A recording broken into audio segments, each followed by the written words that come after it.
નમસ્કાર, હું પૂરણ ગોંડલિયા. આજનો વિષય છે દંડવાળા મૂળાક્ષરો.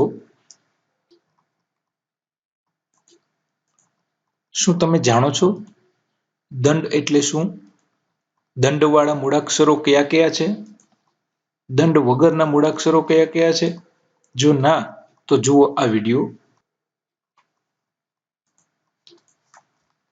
અહીં કેટલાક મૂળાક્ષરો આપેલા છે, જેને ધ્યાનથી જુઓ.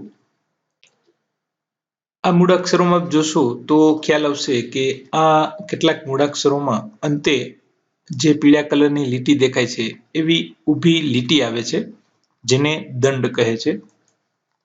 તો વ્યંજનોના અંતે આવતી આવી ઊભી લીટીને દંડ કહે છે.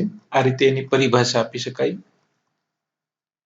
સામાન્ય રીતે દંડના આધારે મૂળાક્ષરોના 3 પ્રકારે ભાગ પાડી શકાય: દંડવાળા મૂળાક્ષરો, મધ્ય દંડવાળા મૂળાક્ષરો અને દંડ વગરના મૂળાક્ષરો.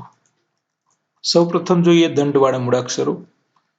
તો અહીં આપેલા આ જે મૂળાક્ષરો છે એ બધા દંડવાળા મૂળાક્ષરો છે, જેમાં અંતે ઊભી લીટી આવે છે. ત્યારબાદ મધ્ય દંડવાળા મૂળાક્ષરો, જેમાં વચ્ચે આ દંડ આવે છે, એટલે કે આડી લીટી આવે છે, ક અને ફ. હવે જોઈએ દંડ વગરના મૂળાક્ષરો, જેમાં દંડ આવતો નથી એવા મૂળાક્ષરો.